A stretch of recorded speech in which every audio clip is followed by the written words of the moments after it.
Go away. Okay. Ed, take it away. All right. When you get that in, you're going to move to the file that we're going to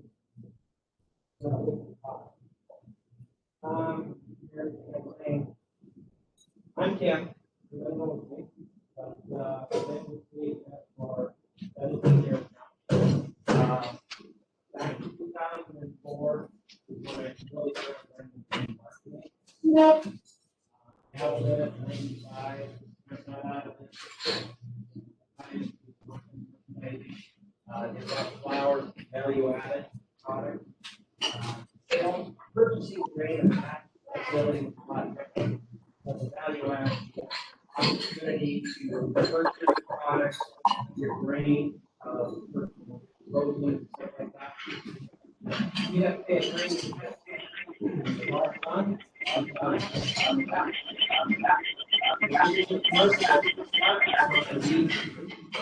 really have to, it's the end user that we have to satisfy. You know, we're buying that grain for them. Some of them we're buying it for you, selling it to them. And everybody has to make profit. So it's not as easy as it was before.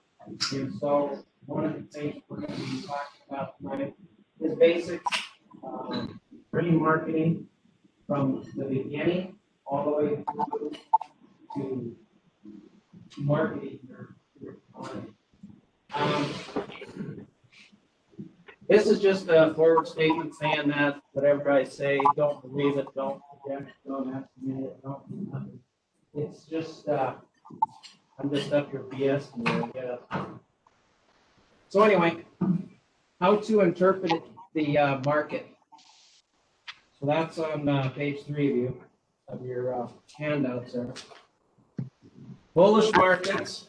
You got bearish markets, local impacts, global impacts, basis, futures, and then the fake news.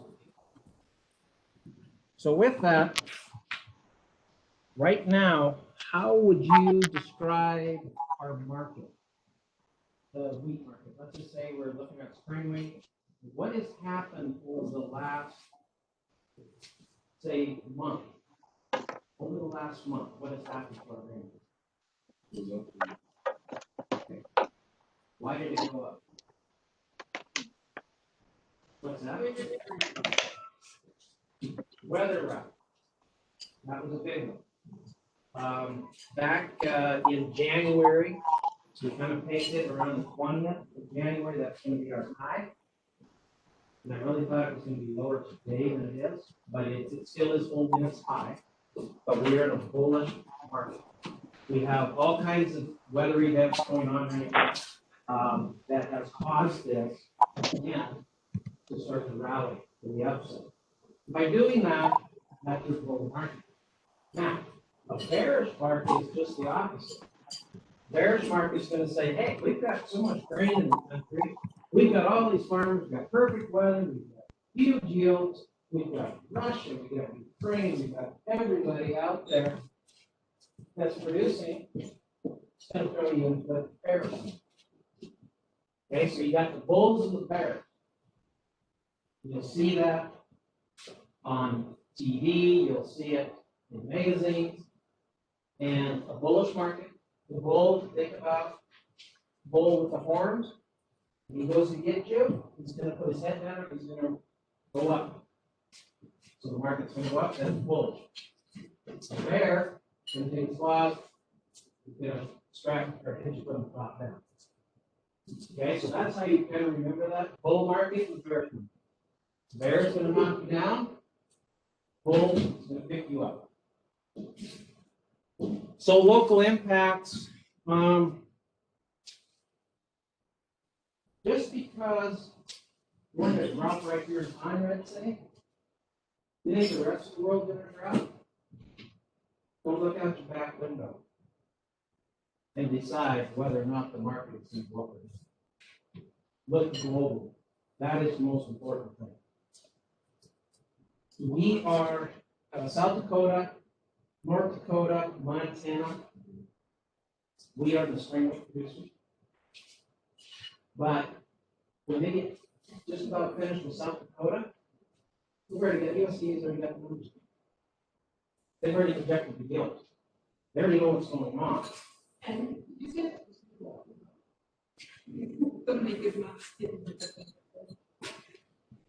Do I need to talk louder? So when you are done, though, I want you to come up so I don't have to talk so loud. So that everybody can hear.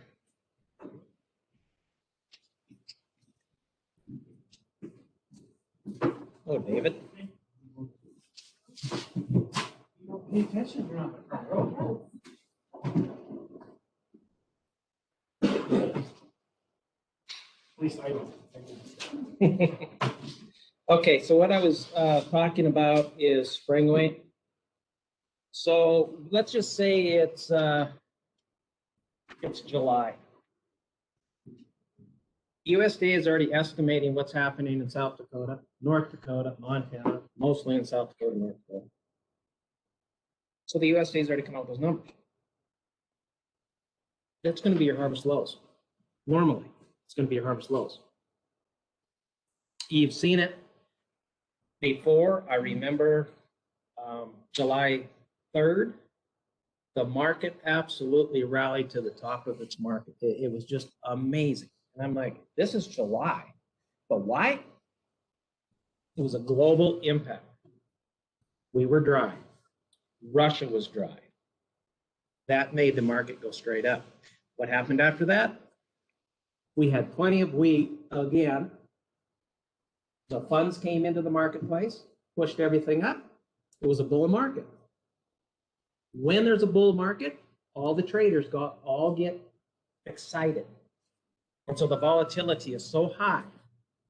They just keep buying and buying and buying and buying and buying more and more and more. And every time they buy, that market goes up. When they go to take profit, when I talk about funds, these are people, this is paper.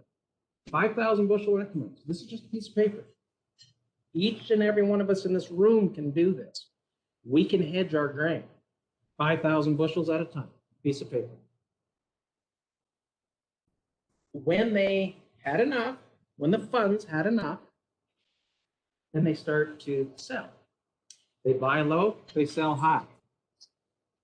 And that creates a market trend bearish. It goes straight down. You buy low, you sell high, and everybody knows it. They're selling and they're selling hard. That market is crashing 20 cents a day, coming back down. So that, what I'm saying is you really need to be watching your surroundings, what's going on, and the trend is your friend. It always has been and it always will be. But don't expect that that trend is going to stay in place through the whole season. January, we looked really good. We just went down. Now we're coming back up again. I don't think we're going to hit January numbers again. I really don't. Right now, we're going to go down on this market. It's going to correct. And we're going to get into late February or March, and then it'll be coming back up to the higher side. And I'll kind of, when I get through the presentation, I'll kind of show you that, why I think that. And again, forward statement, I know nothing. Don't listen to me. I cannot tell you guys what to do. And that's another thing with me. You can ask me what I think of the market. That's fine. I'm going to tell Cassie, same thing I tell Parker. You guys have to make your own decision. I cannot say, yes, it's time to sell. One thing farmers come in, hey, is it a good time to sell? Sure. It's up to you. It's not my grain.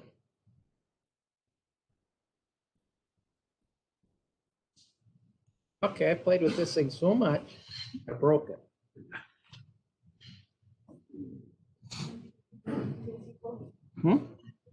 For those muting people. Okay. What do I do? All right, here we go. Past performance is not a guarantee of future results. Good trading is about probabilities. It's not a prediction. Past performance can tell us something about the probability of the future. That is in your notes, and you hang that on your wall. Again, past performance is not a guarantee of what's going to happen in the future, but it's a roadmap. I took a lot of these slides from CHS. They just had a presentation, so I just took them and I added some of mine in. So some of this stuff is, well, not mine. So marketing information. So you go online, and there's a lot of different sites online that have information for you. There are a couple that we have. CHS Hedging comes out twice a day. I'm going to give these to you and just pass it back. But the morning and the afternoon, it gives you an update on what's happening in soybeans, corn, and wheat every day. Why is corn important? Corn is king. That's exactly right. Corn is king. When corn started to go up, all of our wheats went up with it. So another one is bar chart. Barchart.com, fantastic site. I use it all the time. I've used it for a very long time. You look at, if you want really good information, bar chart has the people that actually go in and they write little columns. But this gentleman is going to write something different than this gal. So you find who you like. Make a phone call to those people. You can sound stupid on the phone. It doesn't matter. Tell them who you are and what you do and what you're trying to achieve. And then start following. If you feel comfortable with them, you follow them. And you follow them online. You sign up with them. It might cost you $150 a year. It might cost you $300 a year. You've got to have somebody to follow that really gives you a good feeling as you go forward. So you've got some people that you're looking at going, where did you come up with this information? It makes no sense at all. Now, it doesn't make any sense to me, but Cassie, it might make sense to you. Riley, it might make sense to you. It doesn't make sense to me. But you have to follow who you want to follow. And don't overwhelm yourself with information. Very important. Because there is a lot of information out there. You were to go online and just say, what's the wheat market going to do? Holy smokes. Everybody's got an opinion. But what's it really going to do? Time will tell. Okay, we'll jump into basic stuff. Cash price. Futures is equal to, or the cash price is equal to the futures plus the basis. How many people in this room know what a basis is? Just raise your hand.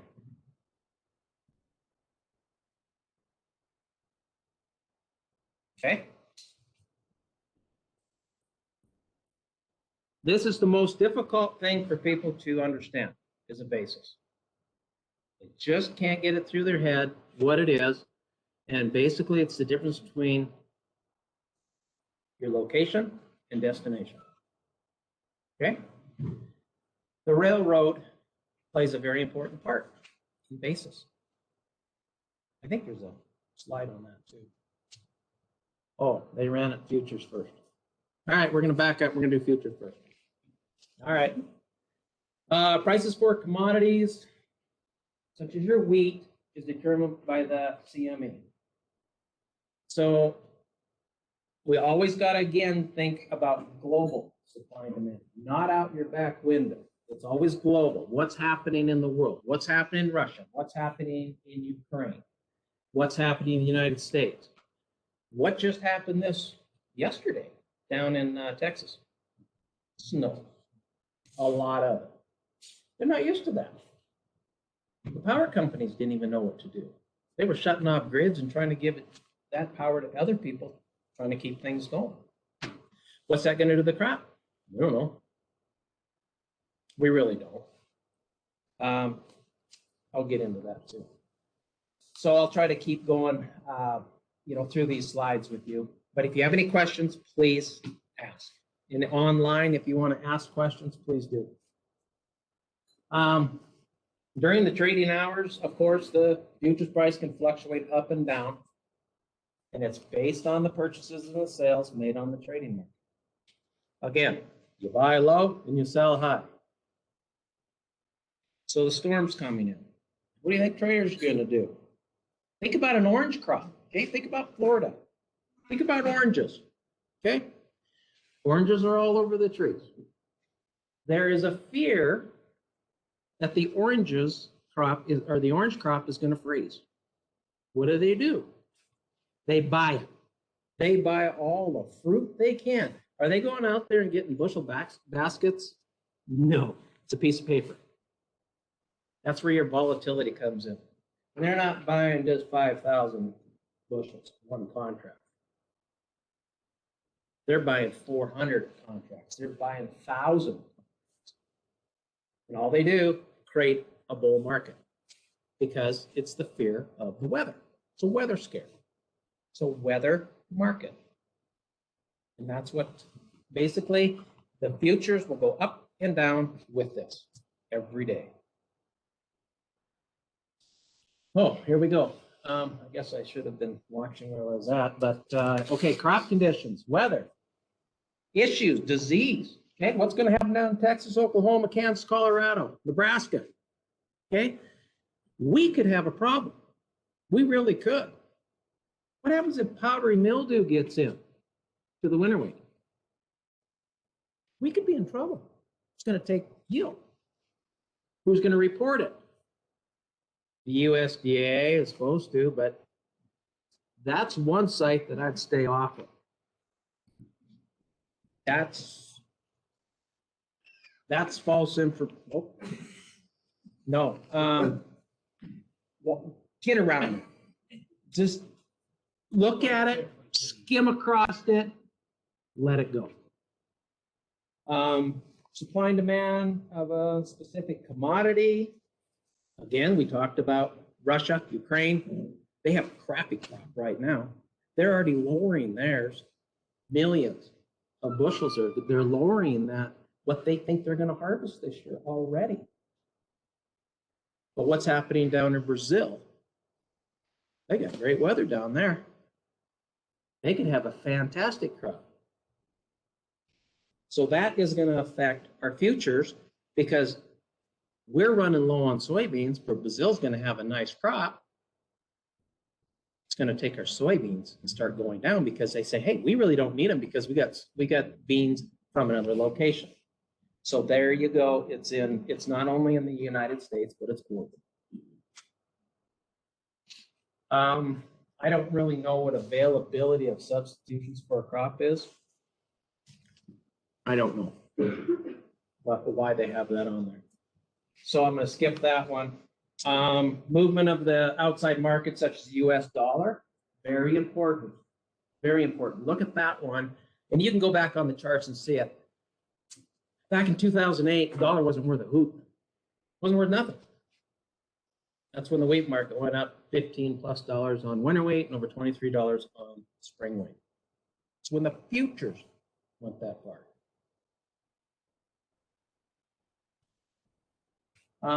I talk about the fund participation. Political, absolutely. It does affect it also. And trade agreements.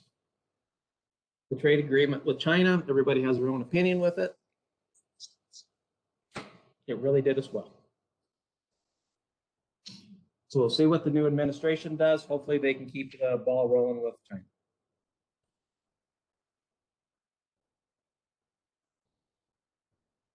Okay, futures. These are the months, the letters on the left side. So you've got December, March, May, July, September. Those are what we see, and this is what we trade off of, are these months. You can see soybeans. There's a whole lot more months with soybeans, and with corn, it's the same as wheat. When we go to price a contract right now or want to sell some wheat, okay? I was over the March, but now I'm running over the K, which is the May. And I'm running over that because expiration. Futures will expire. You have to be out of them. I like to be out of them on the 15th of the month prior to expiration, okay? So let's just say, you know, it's February 15th. I want to be out of my March futures, and I want to be rolled everything into the May. So this works for Kansas City, Minneapolis, and the Chicago Board of Trade. But these are very important, and I think in your pamphlets you have this, and if you want, I can give you the slide deck where we can print these off. This is another great one to keep on your wall. Memorize those. Very simple, but December, March, May, July, and September, that's the months we're going to be trading off of. You want to do the Chicago Board of Trade, which is CBOT, you can do that. The white wheat market, it's been trading higher than everything else, which is, it is what it is. Been doing that for 2 years, a little over 2 years now. It was November 8th, I believe, 2 years ago when that hit. So we're working on the 3rd year already. The only reason that happens in the past, it's only happened like 5 times in history, and it's only lasted for 2 months, with the Chicago board being higher than the winter wheat market, which is Kansas City. The reason it happens is you have such a glut of wheat on the market, that's when it inverts.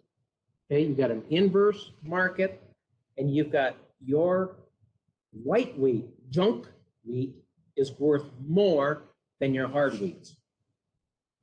It's 2.5 years. What has happened this year? Again, we have been going through our supply like there's no tomorrow, and it's been working out well. We're getting paid for it.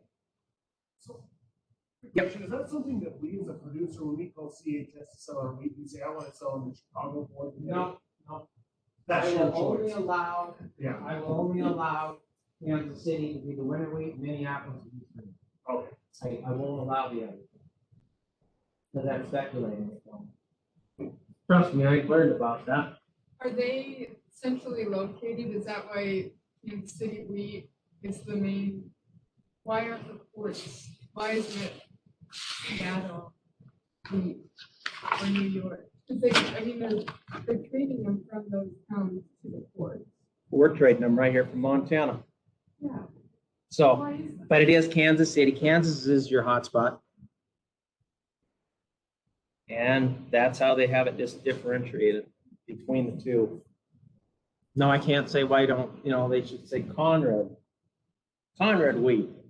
But no, it's the Kansas City, and that's just it's a term that's been used for years and years and years. And Minneapolis and Chicago. Chicago's got the most volume in it. So if you really want to be a trader in the market, you really want to be able to get in and get out quick, you go to the Chicago board because you know you can exit quickly. Sometimes you get into Minneapolis and I can't even get my futures exchanged because there's not enough volume there. So that Chicago board is your hot dog. That's the big one. Okay, so here's your futures month and time of delivery. So like Spencer asked the question about also, if we could trade on the Chicago, which you can't, but you can only trade on these months also. Jan, Feb, March, that's your March futures. I only go Jan, Feb. Actually, it's the last half of December, January, February, 15th, and I roll over into the May. I think it's the 27th of the month is when that is going to expire. And so you got to be careful not to get yourself bit. And they'll have to take delivery of it. So that's just this is a general rule of thumb. In the May futures, you're going to be running April, May. July would be June and July, and September is the August, September. Now, December. December futures, no, these, that's your fall. What I like to do on our stuff is when we're doing hedge to arrive contracts, all it does is set your futures number, no basis. Again, you've got your futures plus your basis equals cash. So to put it together, I can do just a futures contract, which is called a hedge to arrive, HA. What we are doing with that is we're going to go out in the following months. Okay, we're going to go out and extend it out, say, into July. Let's just say we have 5,000 bushels. Keep it simple. 5,000 bushels, still have it in our bin. But the market is looking good around that July. You've talked to your people that you've been visiting with online, you've read a lot of things. They say July is going to be your high. Okay. So now you are looking and watching for July futures to be the highest they can be that you feel comfortable with, and you set the futures, they call it. So now we've sold 5,000 bushels of your wheat. 5,000 bushels is sold on the market. Can I get cash for that? No, not at a grain elevator. What a grain elevator will ask you to do then is set the basis, which we will talk about that again, the basis side of it. But it'll set the basis, then you derive at your cash price. When we're working with, and then you're going to be delivering June, July, whatever, okay? Your basis will be set upon those days, what you're going to be doing.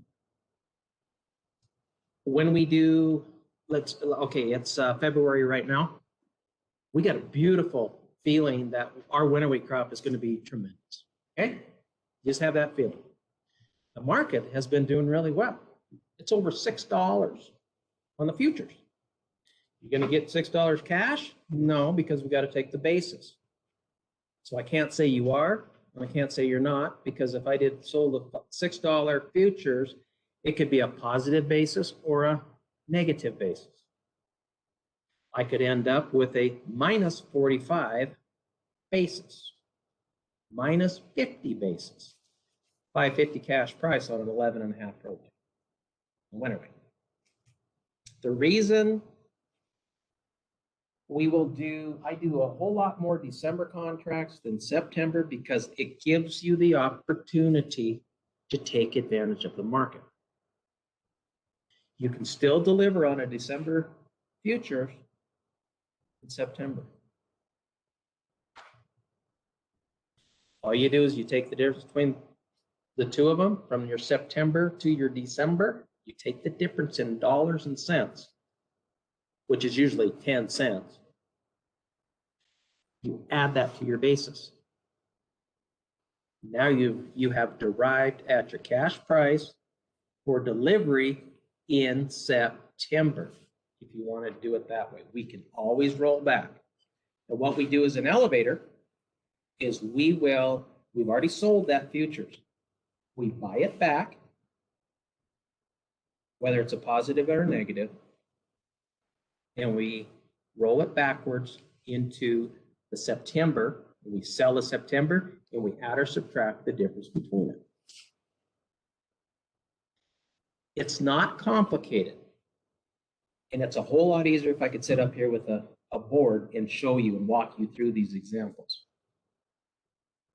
There's a lot to this, but it's not that difficult.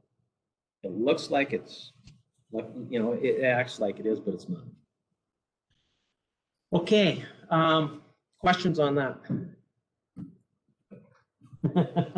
Want me to start over?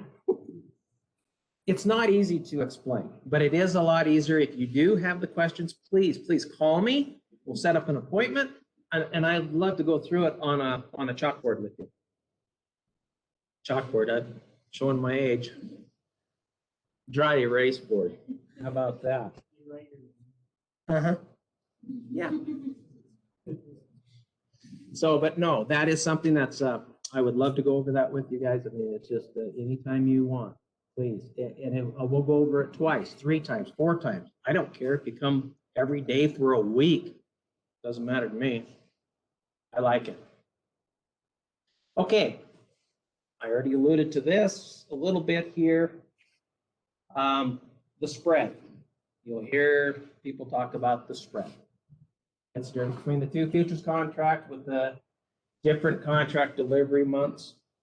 Okay, so the March to the May. They're talking about corn here, but yeah,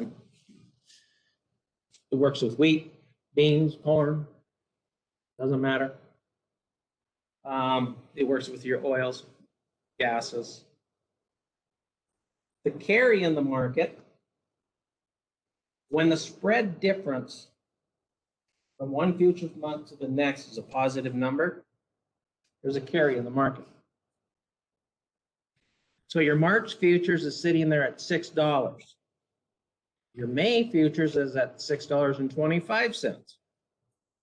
There is a carry in the market. Pretty easy to understand. You carry it, carrying forward. If March futures at $6, May futures at $5.75. Is it a carry? No. They call that an inverse. It's an inverse market. What that tells you in an inverse market, get rid of your grain, get rid of it now. They want it now, they don't want it in the future. That's what an inverse market tells you. So do you see that a lot at harvest delivery? I wish well, you might be able to see the slide. I have a slide in here, and I'm going to show you soybeans. I'm going to show you corn. There's a drastic difference between today's delivery and the fall into December. There's a total inverse in that market. What farmers don't see is that. They don't look into the future. They want to see it now. Oh, I'm raising corn because corn is at $5.50. They forgot that they're going to sell that on the December futures, and it's only $4 when it comes time. Sold it on the inverse. So don't plan it just because you think that's going to be the price.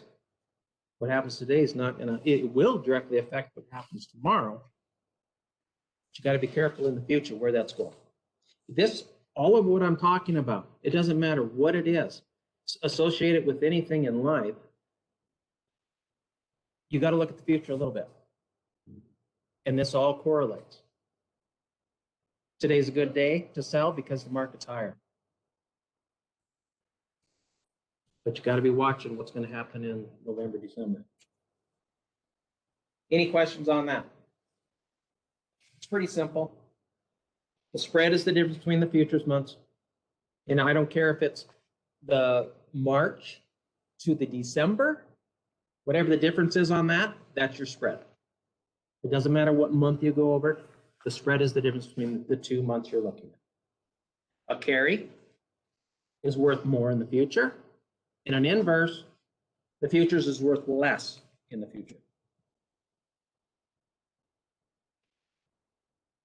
Oh, we got a quiz. All right, we've already gone through this, but December futures, $3.45. The May is at 401. Is that a spread or a carry? It's a carry. Everybody got it right. Good job. So there's a 56-cent carry in the market. This one even gives me answers. I like this one. All right. This one says November futures is at 10.01. May is at 9.98. What is the spread? It is a carry or an inverse. You got an inverse. Are these CHS's prices for spring? Yeah, that was yesterday, man. I mean, that's Yeah, not that- But I filled them. I filled them all. There's none available anymore. Yeah. So there's your spread of 3 cents, and yes, it is an inverse. All right. All right, basis. Here we go. This is the fun part. So your local cash minus your futures equals basis. And again, basis can be positive or negative. And it's over the last couple of years, spring wheat's been a negative. Spring wheat's been a dog. Spring wheat's a sleeper. Spring wheat is going to spring ahead. So transportation costs, I already just, I guess, already went through that a little bit, but transportation costs, very important. Burlington Northern, I just bought shuttles for next year already. And they're charging us twice as much this year as they did last year. So what does it do? Puts another 2 cents a bushel. It's what it's costing us to get it out to the coast. That directly reflects what happened to my basis now. Come this fall, it's gonna suck. It's gonna be worse, 2 cents. It'll suck 2 cents out of our pockets. Transportation is a big thing. If we have, just like we were doing with China, it was awesome. We're pushing so much product over there, soybeans, corn, wheat. There was a demand. Our supply started going down. Again, supply and demand came into account here because they could not peel it away from the farmer at $4.50. Farmer said, no, I want 5. Futures market went up, basis came up with it. They got the $5, started selling. Futures kept going up. Oh, we're getting a little bit too much grain on the market. They correct the basis. They keep that inventory going to the coast right where they want it. And they use it, they use the basis in order to do that. When I was with MMI, what I would do is I would look at Portland and our cash grain here, my freight back and forth, and that's what we got to pay the farmer. Like I said, it was very fun. It was exciting because we were value added. We gave the farmer a little bit more, and at the end of the day, we got paid more on the backside because we processed. There's buyers out here that want this wheat, Montana wheat. They want high protein. They want 14 protein spring wheat. They want 300 good falling numbers. They want good color, DHV, low dockage. They spec it. Color, the color. So a DHV will be directly reflected upon the weather and nutrients going into that soil to raise that crop. But your DHV is very important, and all it is the color. And if the weather gets you, if it rains on it and it's right, bye-bye DHV. You'll go down to a 50 pretty quick.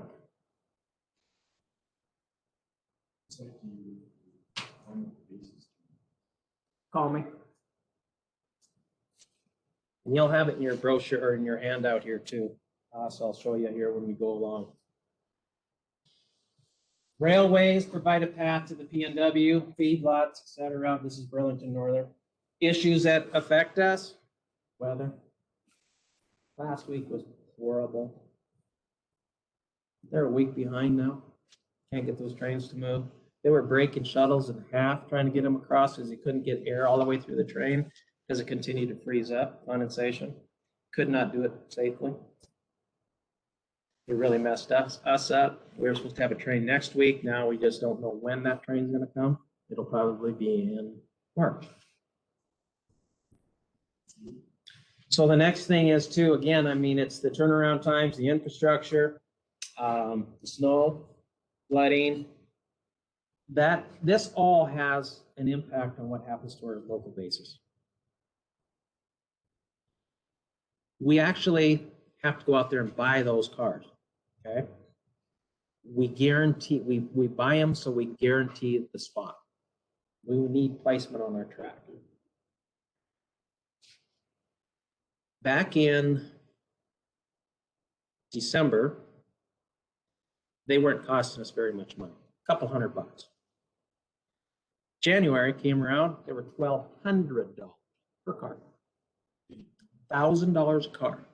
It's what Burlington Northern was going to make us pay in order to get those cars in. Because they didn't have enough supply and demand.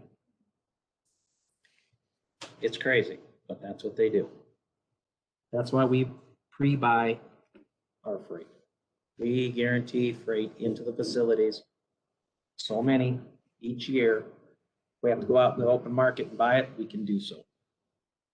Hopefully not getting stung.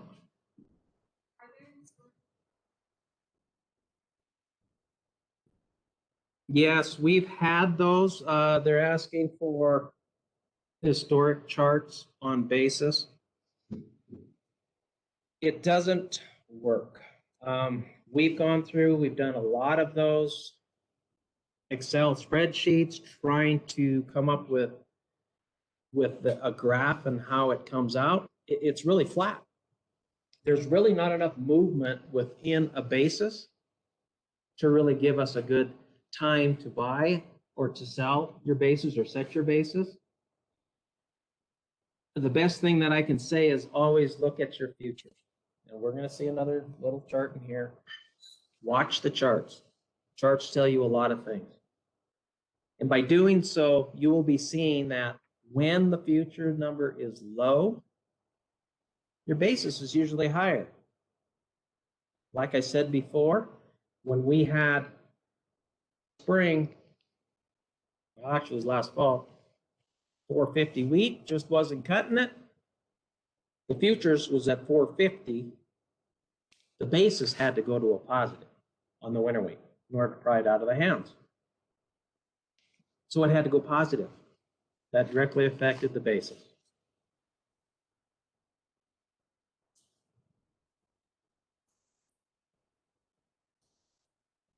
So when the market is low, I would suggest looking at your basis at that time, because that's going to be your best basis numbers, is when that market chart is at its low and you feel it's at its low, because it creates demand.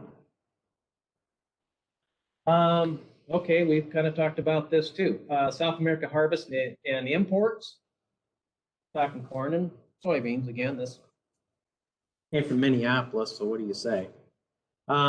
Ukraine, China, Australia, rest of the world. Again, they are really having a tough go over there. Ukraine and Russia, their wheat crops are not going to be pulling through very well. They were really dry going into this. Now they got crappy weather. They are just like down south right now. The time of year it is harvest. Harvest is usually your lows. It doesn't always hold true. There's been many years that at harvest time was your best cash price. And I'm going to just pay attention to all of this, because when we get through this, which is only going to be another 15, 20 minutes, but I'll show you the reason why I'm telling you all of this up front. How to read the bid sheet. So if you look at it, we were running over the March futures. This is on the 16th. Here's your March futures, $6.23. Basis minus 36. Gives me a cash price on a 14 protein, $5.87. If you look into the future, you want to haul me grain in May? $6.26. Is that a carry or an inverse? It's a carry. What this is supply and demand. We've got so much grain, we can't keep it out of the elevator. And the railroad saying, hey, we can't get you any trains. Well, I got to get that wheat off the farm because I got wheat contracted. So what am I going to do? What am I going to do this? I say, hey, whoa, we got to stop the flow. We got to stop the flow of grain into this elevator. So what do? You bust the basis. That's all you did. You busted the basis. We had to do that locally. We had to bust the basis because we had too much wheat. We're plugged. We're going to get plugged because the train's late. It directly affects what happens every day. Basis, basis, basis. How come I don't trade the basis? I just make contract for the basis. Good question. I do not know why they don't do that. Yeah, I don't want to be that trader. I do it enough. See, as an elevator, we are a basis trader. We don't really give a hoot what happens to the futures market. It can go up and go down. Doesn't matter. It's what all we take that little margin.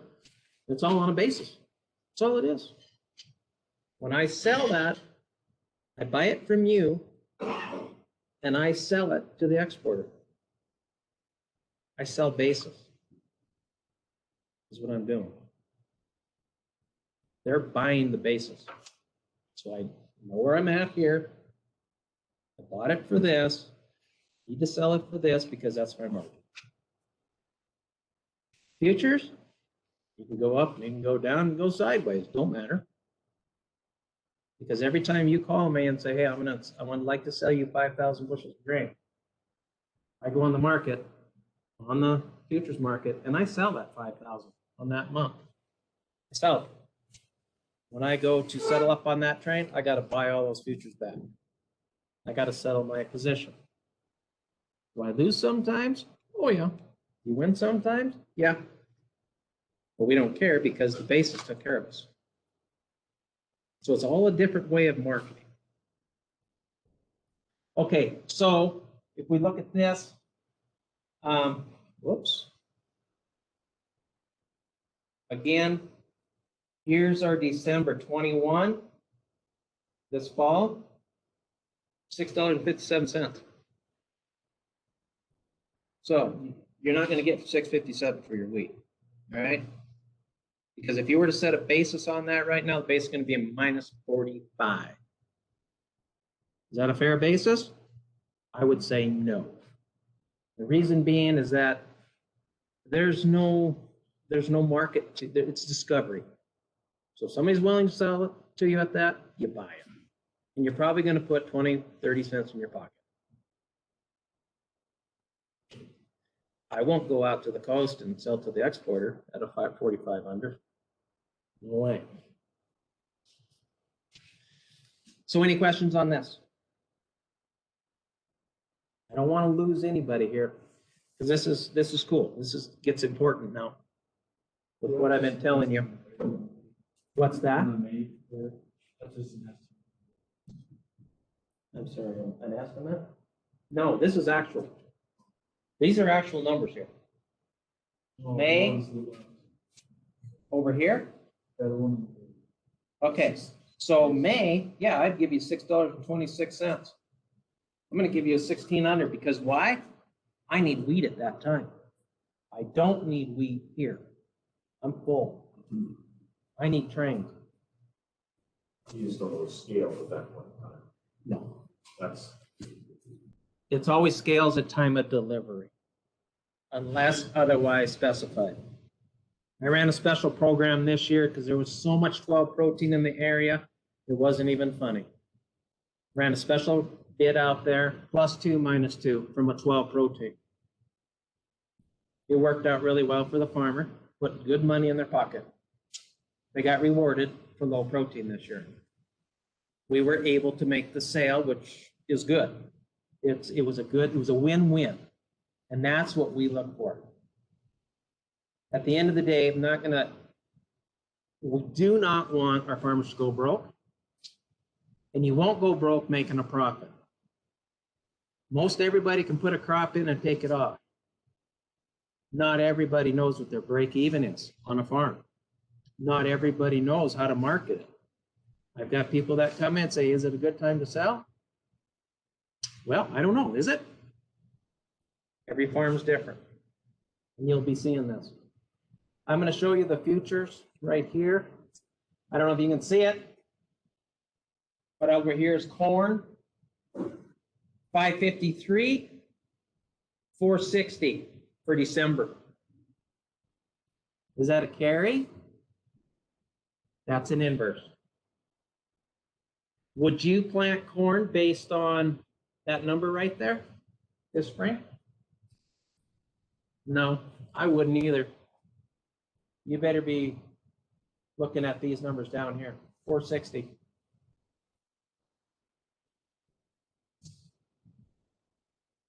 And it's an inverse all the way down until you get to the December and you start rolling over into the H, which is what? What month? What? Huh? March. H is your March futures. So you can be doing that. The end of December, Jan, Feb, you can be selling over that. So this is what you would be wanting to look at depending on cash flow issues, what you need for money, how much you want to put out there. If there's a nice carry in the market, you can't store your grain. Even though it's in your bin, you can't store your grain for free. There's a cost of that. There's a storage cost. The reason there's a storage cost is as there's a carry in the market. You've got to have a carry in the market. If this is an inverse, again, if I had all that corn in the bin at $5.53 futures, do I want to hold that corn until December? No, you want to sell it. And that's what that market is telling you. You sell it. Any inverse market, they want the wheat now, you get rid of it. How far out can you still market with CHS? 20, I just did one today, December 22. Yep. That's the max, is 1 year. You go 3 years out if you want. If that's all as far as you'll go down the page, Yeah. you know, it's where the market is. It all depends. Is there somebody else out there to pick it off? Okay. If I'm a seller, I got to have a buyer. For every winner, there's a loser. No, this is what I watch every day. This is my screen that I watch. So I just took a screenshot of it. This is it's one like it. DTN, you can get it on DTN. It's basically the same thing. In a sense, yeah. Bar chart, and it's free. On the back. Market Watch is not. You have to have a membership through Grain Growers. Do you like it? Do you follow it, Cassie? I used to. But then, Okay, so it's really not a site that you would recommend. no. Okay. And that's exactly what you need to do. You need to go through and you need to find those sites. But you got to be diligent in reading every day. That's why that you guys passed it back. You should have it. Now, country hedging, it's free. Go to chsinc.com. Boom. There you go. The markets are there also. They are going to give you insight every day, every morning and every night. Now, I get that an email to me. I'm sure you guys can get signed up too with that. CHS Hedging has it. Very good outfit. We have a lot of people that are not even customers. CHS Hedging takes care of their hedges for them. There's some wheels out there, and they hedge their grain big time. They take big risks. Okay, again, we'll look at this. This is your, when I say wheat, that's your white wheat, Chicago Board of Trade. It's trading right here at $6.44. Kansas City, winter wheat, $6.24.4. It has been like this for 2 years, 2.5 years now. Look at spring wheat, $6.23.6, $6.24.4. What's going on? Makes no sense. This was yesterday. I think it was yesterday. I did a screenshot with this. Anyways, down 13 cents. We're right back up today. The volatility is stupid in this market right now. It's crazy what it's doing. And to be able to chase that, you don't want to chase a market. Do not chase a market. Okay. Oh, here's another one. Here's the beans I was telling you about. $13.83. September. You're looking at 12.37. And I believe X is December on these. 11. No, it's November. X is November. $11.89. So 13.83 to 11.89. Holy smokes. Can you believe that? But people will do that. They'll look and say, well, my beans are worth $13.83. Okay. What is it in the fall? Total inverse of this market. They want beans, they want them now because it's supply and demand. Okay. This is a front month chart, Minneapolis 2021. I watch this every day. I watch these charts and I play with these charts. I do all kinds of different fun things with them because it's my roadmap. That's what this is my roadmap. Been doing this since 2004. I really started getting into this. It's something that you just don't achieve overnight. And you ask a lot of questions. And you blow this by somebody else saying, hey, is this a three-way? Do you like this one as a ABC? Do you like this as a five-way up? Are we looking at, are we into a wedge? What are we doing here? Okay. So you can read these markets in a lot of different ways, but this is my roadmap. So I pegged it right there. Nailed it.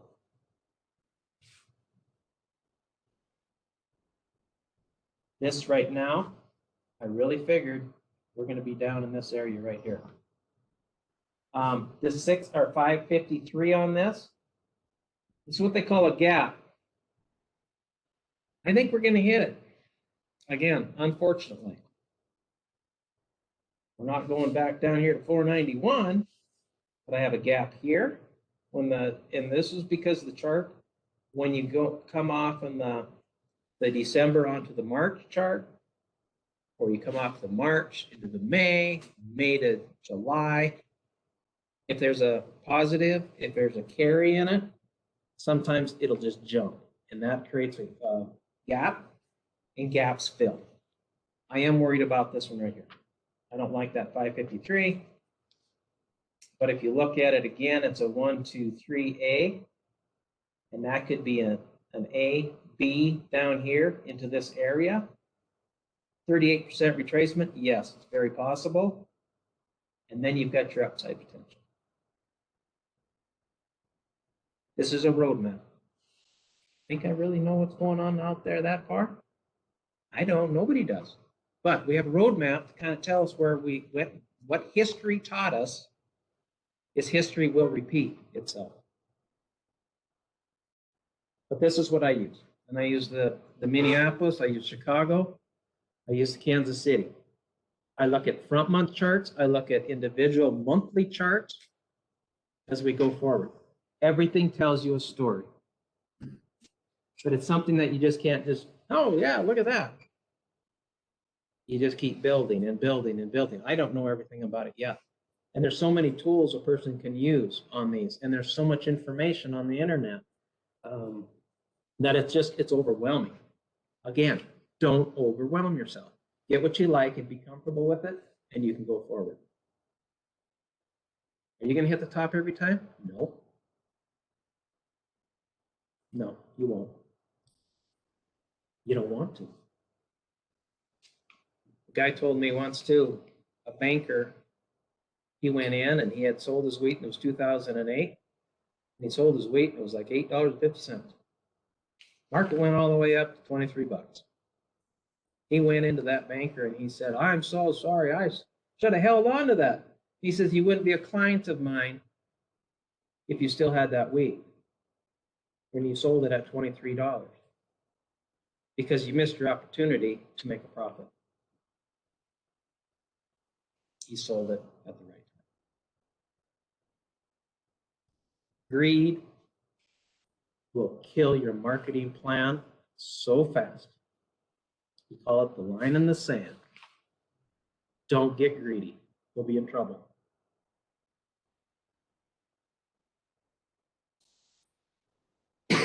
Okay, excuse me. Per acre marketing plan, less stress, more reward. Again, best marketing plan is your own, using your data from your operation. My operation is different than Riley's. I can't use his data, and he ain't going to use mine. It's your operation.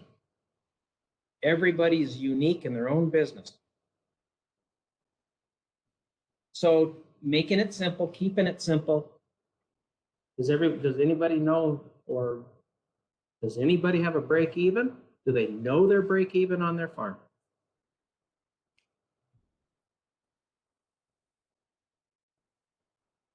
%90 of the people that come to me have no idea. And it's sad.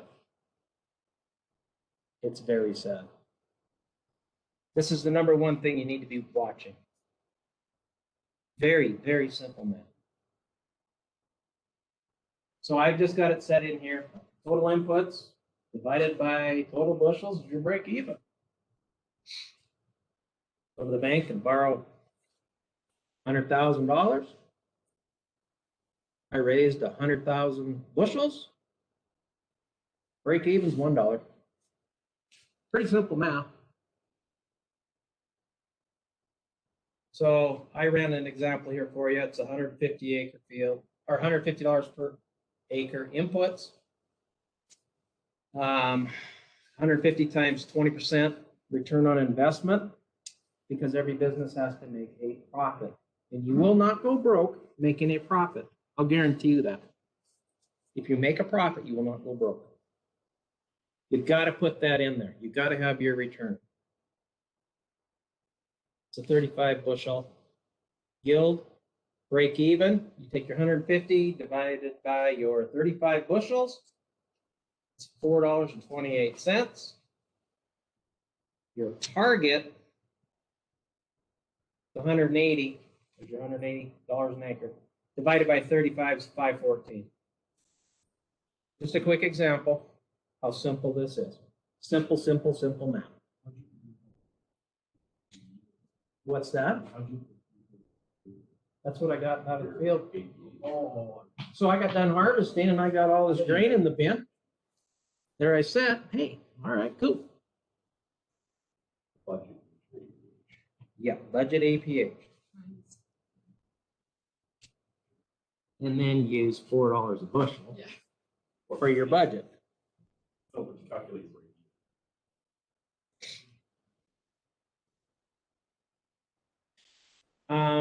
Total operating cost. Again, your farm is your own farm. It's all your expenses. It's all your data. Nobody else has to see it. But assuming we plant wheat on 1,000 acres, 35 bushel yield, 210,000 is your expense, 35,000 bushels back, 210,000 cash outlay. That divided by that 35,000 is $6. And again, it doesn't matter which way you want to work it. You can do it by acre. You can do it by farm. You can do it your overall. It's whatever's most comfortable to you. But it's so important to know your break even. This is when we draw the line in the sand, because greed will break you. And I can't say that enough. If you're break even with your 20% or 10% or 5%, whatever your return on investment is, and if that is your number, and you know you have 14 protein with 5 cents off or dockage or the elevator screwing you, know that this is the line in the sand. And I'm going to sell X amount at that. That is your very, very best marketing plan. If you don't do that, the bank's going to call and say, hey, why don't you sell that? Okay. And then you go down to the coffee shop. Yeah, the bank made you sell it. Why'd the bank make you sell it? And you probably made you sell it at the lowest price there was, because you had a loan due. It's the line in the sand. You hit this up here, like I showed you, that $6.50, okay, on the wheat market. You take your basis off in that, came up with $6. I think at that time it was like $6.35. If that's your line in the sand, pull the trigger, get it done. All right, here's a quiz. 1,500 acre farm, got a 50-50 rotation on it. $150 crop inputs, $96,000 is a land payment on that sucker. 40 bushel yield. What is the break even on this farm?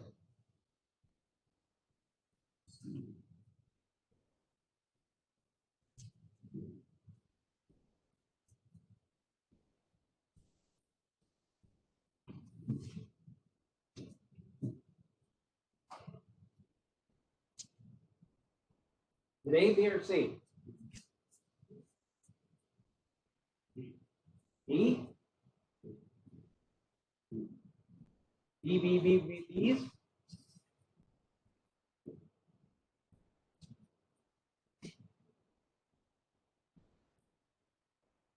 Whoops. Yeah, it's B. B is the answer.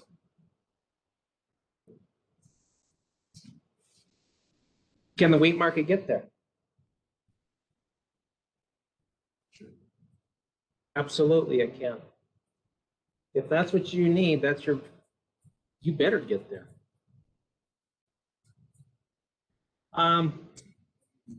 Tell me, give me some things that you guys want to know more of.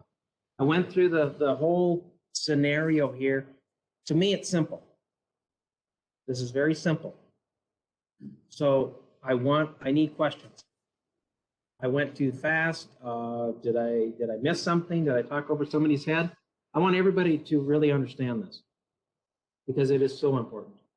This is where your money is made, is right here. Not out there putting the drill in the ground and going in circles. No, it's right here. It's the output. This is what I've got in the bin. This is what I've got to work with. These are the bills I want to pay. This is return on investment. Line in the sand. Period. Be done. Yeah. So if you look at the futures and find a price like the basis changes every day. Yep. So that it will be the price. That is correct. Absolutely correct. So, again, it's line in the sand. What we do with these guys too, farmers will come in and say, hey, if it hits $5.50 between this period and this period, I will sell it. Okay. I already know what the basis is. I know where the futures is trading. I can set points on the computer. When it hits that futures with that basis to whip into it, I got a cash sale. You call me on the phone, I want to sell 5,000 bushels, and this is my strike price. I want to do it at $5.50. I do the math, put it together. This is the time frame, done. And that computer will lock it in for you when that time comes. It could be a week, 2 weeks, a month. We don't know. But, and they expire. They will also expire. Today I had expired 3 of them. They did not hit. They did not hit the farmer's goals. Get rid of them. We're working over the May futures now. So we have a different basis number. We have a different futures number to work with. You got to put the formula into play and make it happen. And I'm proud of these guys because before they weren't doing this. They would come in, do you think it's the right time to sell? Well, it's up to you. Because I can't say. I can't tell them, yeah, it's time to sell. It's not my job and I'm getting in trouble for doing that. I can advise, say this is what the market's doing. It's your choice. But probability. I have a roadmap. My futures charts, I love them to death. I love them to death because it really does help. No, if we call you for a strike price, and you have to cancel it, we're not indebted to, obviously, we're not indebted. If I have to cancel, no. Okay. And that was probably a better question. No, it doesn't trade. Another thing is too, let's talk about quickly, if I've got, do I have time? You guys having fun? Okay, let's talk about an HA contract, test drive contract. It's happened in the past. HTAs went out, people sold, market ahead into December. They got droughted out, terrible bad. Some of them did not have enough in order to cover that contract. What happens? What's that? Basically, it's down to the buyer. There are different ways to do that. There's different people that do different things. Yes, indeed. Get your checkbook out. Okay? They did force that. Some elevators did force that back in 2008. Because the futures were sitting there skyrocketing. They didn't have the wheat to cover. That's why the wheat market went up. There was no wheat. Not only out their back window, but globally. What we do is we'll take that and we'll actually roll that for you. Okay? So what do we do? We've already sold it for that December 2021. We're going to buy that back. Whatever the difference is, we're going to sell December 2022. Put that difference on top of it. If it's a gain, you get the gain. If it's a loss, you take the loss. Pretty simple math. If you put a basis on it, it is now a cash sale. You're smoked. You got to deliver. There's no buying out of it. That's the difference. So people talk about barley with act of God clauses in them and such. We kind of have that with an HA contract. Do you ever go, and how much do you do? Okay. Looks like we're going to have a very nice winter wheat crop this year. We have a nice spring wheat crop this year. Are you going to go out there and are you going to hedge 100% of your crop? You better not. You better not. No more than 30%. No more. You get droughted and you'll figure out why. The market price will go up on the backside. You'll be stuck with futures that you do not want to deliver on, but you're going to have to. You're going to have to pay the 5% a day. Be very, very careful. Very careful. And it's all about marketing. This is where your money comes from. Don't piss it away. According to your roadmaps, Yes. what are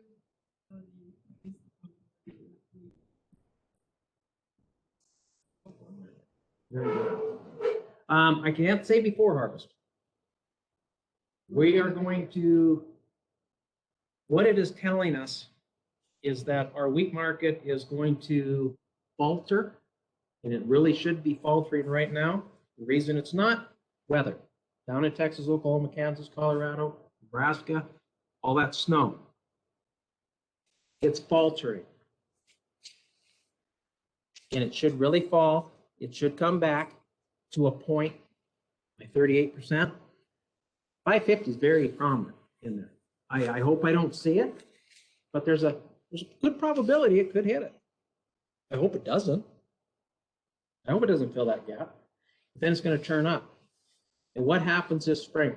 We just looked at all these charts about soybeans and corn. Corn is king. Corn is king. They're going to be wanting those acres. They're going to be wanting acres of corn and beans. If you're a wheat farmer, and you can do wheat, beans, and corn, would you seed wheat? Looking at those numbers on the futures market? No. I'll answer it. You're going to go beans and you're going to go corn.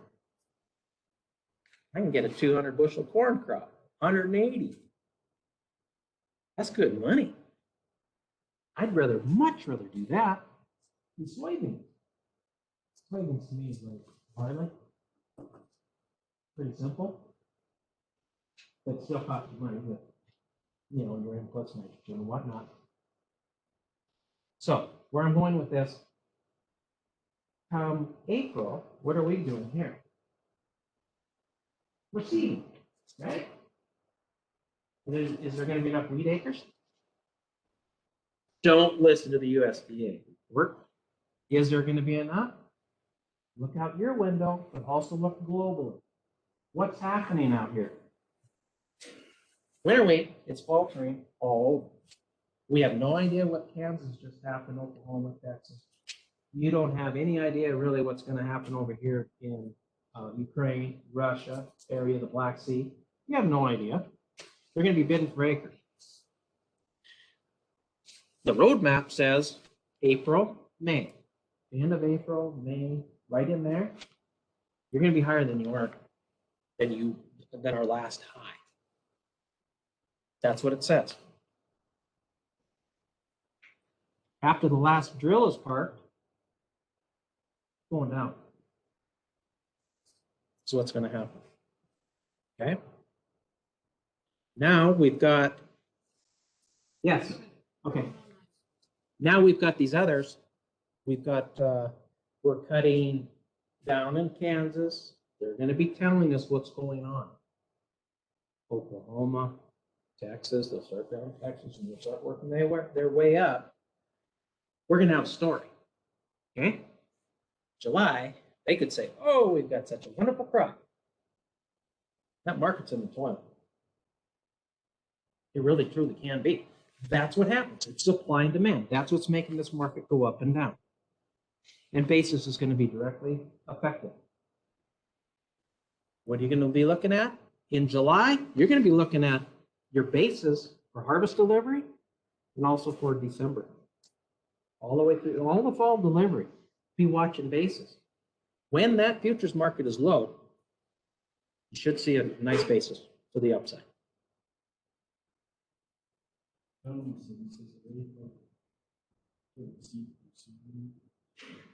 Yeah, well, see, they're winter wheat, Sam. You think in Texas, No, I'm just spring crop.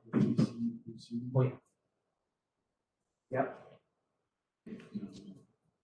So, for mild learning thinking, we have found that purchasing price insurance has helped us to sell what we needed to sell. Give a producer peace of mind. Arlene, I wish you were here to explain this. She does a really good job. Arlene Hankey, she really understands the basis, the options, and I need to learn more from her, really. But what she's doing is she's using the options to protect her price. She's basically setting a floor by using options. It could be costing 10 cents, 15 cents, depending on how far she is out of the market. But she is setting that either with a put or a call. She's either buying it or selling it. It's a brand new, it's like futures trading, but it's a lot less money. You don't have to make margin calls when you're doing it. Okay? You will make your money when you get past your strike price. Arlene, that's really a tough question for me to answer. But,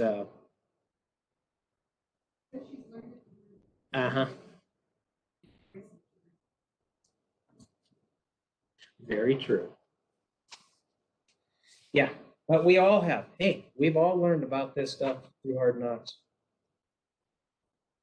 Yeah. How come some of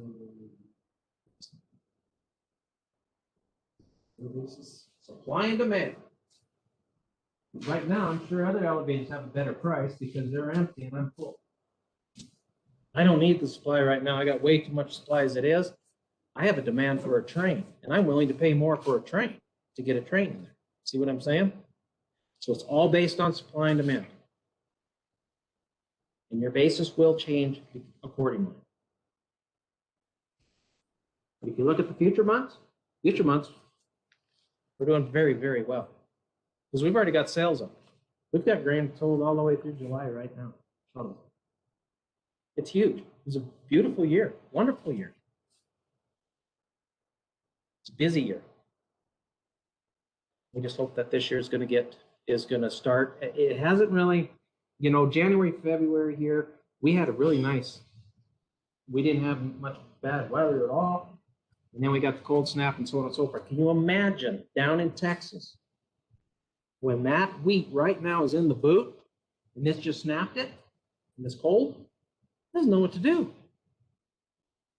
Now, with that said, you got to be watching. You think, oh, well, they got all that snow and they got freezing temperatures down there. That wheat's ruined. Is it? No. There's probably a blanket of snow over a lot of this stuff, the smaller seedlings, probably a blanket over it. And all this snow has done for that area is help it. Yet down in Kansas or in Texas, it might have wiped that crop out. We don't know.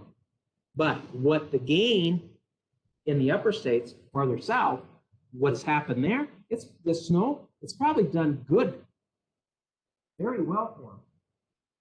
So when they say, oh, it's maybe 10% loss, it could be 5%. Because if you look at the yield overall, at the end of the day, we could be in much better condition, much better shape because of that snow. And it blanketed prior to getting the cold. But stuff down in Texas, when it's in the boot, when they're talking about that, I don't think so. I'd be nervous. I'd be very nervous with it.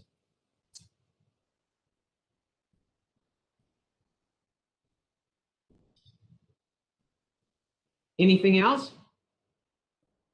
Okay. Yes, ma'am.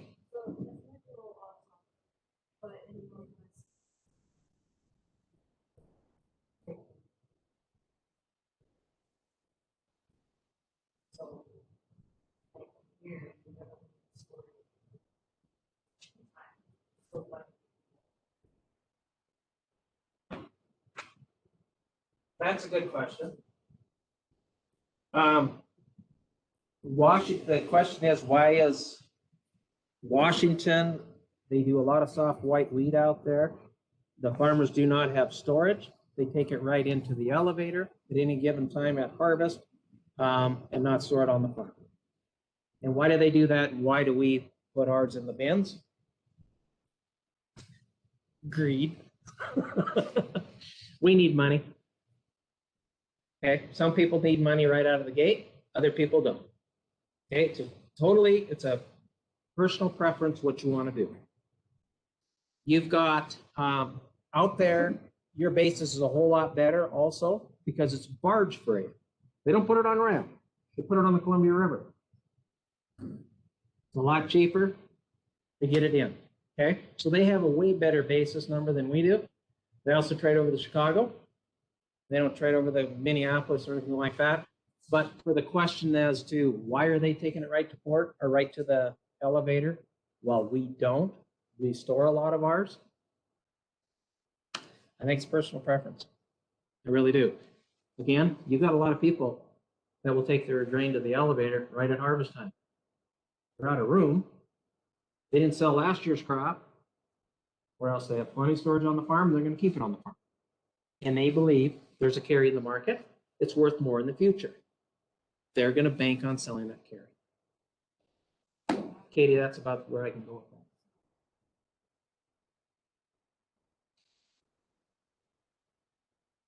Man, it's totally demanding. As far as, they still have the same.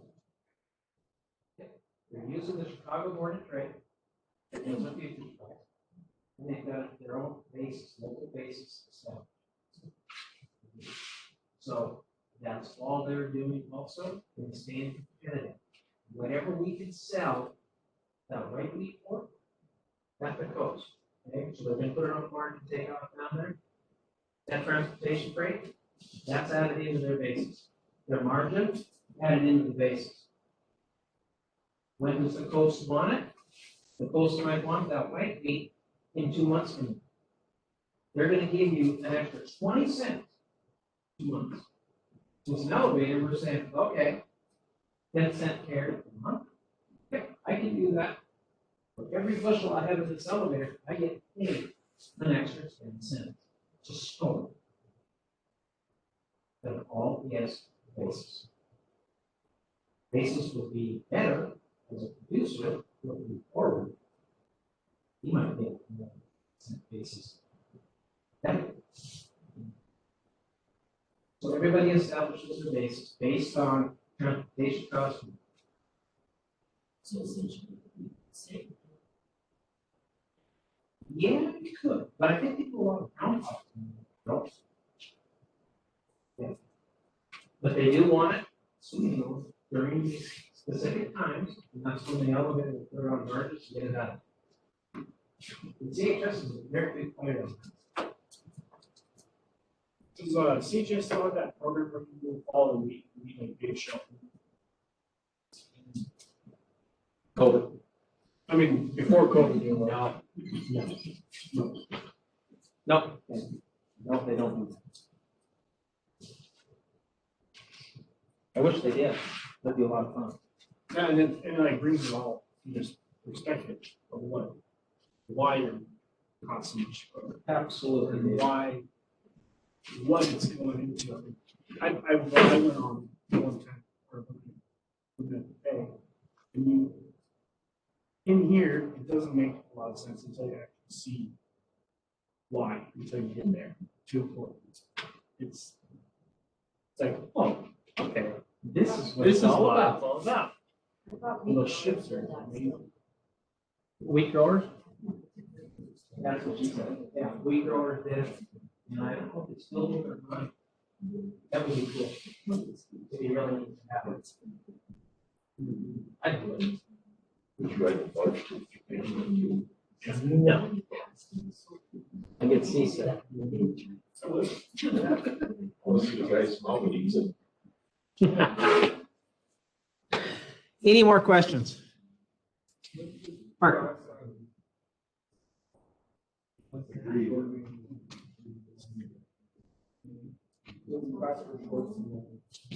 We'll have to ask Arlene what she's gonna teach us. Where do you sell shorts? I mean, You gotta go through like CHS. Hitching? okay. History hitching? That's what. And you have to put a money, and you got a margin, you got an account set up, and you use like 10 grand in it. You put this out, or you want to start trading, you got 5,000. I would have a minimum of 5,000. You can lose it in a hurry, or you can cancel.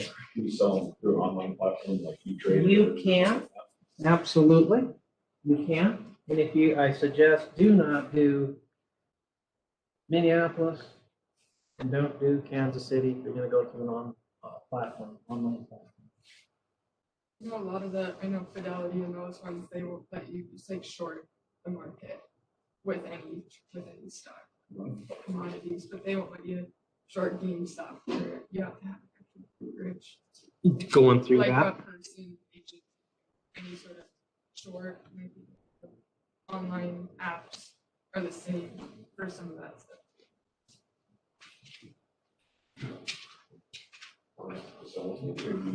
But there's a lot of Like trading GameStop, platforms like okay, Ninja so that- Trader. You run Ninja Trader and GameStop? Robinhood. Robin, yeah, I use Robin. But you can't do it, yeah, you can buy Robinhood, but you can't short it. Yeah, you can't, yeah. So, but no, marketing is fun. It really is, but people hate it. They absolutely hate marketing. And it is the funnest thing because that's where your money comes from. I woulda, coulda, shoulda, the hindsight, yes. But that's where I'm always saying line in the sand. Put the line in the sand, and when it's gone, because that's what you needed to get through, what you needed to get through.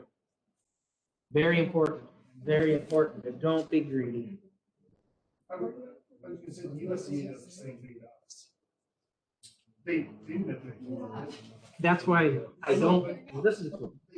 same thing, that's what they're talking about. Robinhood, USDA the government entity. And you know, you gotta realize Or anything. that data that the USDA is giving us, it's a month old. They didn't, just gather that last night and then put it up. They've been calling farmers and doing their thing for so long, throughout the month. Then they put it all together and they put out the report. Okay? Well, it's already a month old. But it's amazing how people grab onto that and believe it. Exactly.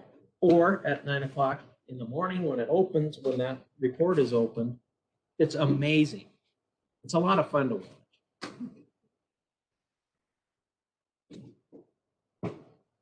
More questions? Got it?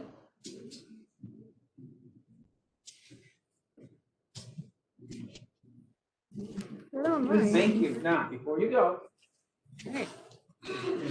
Sure, seat gloves?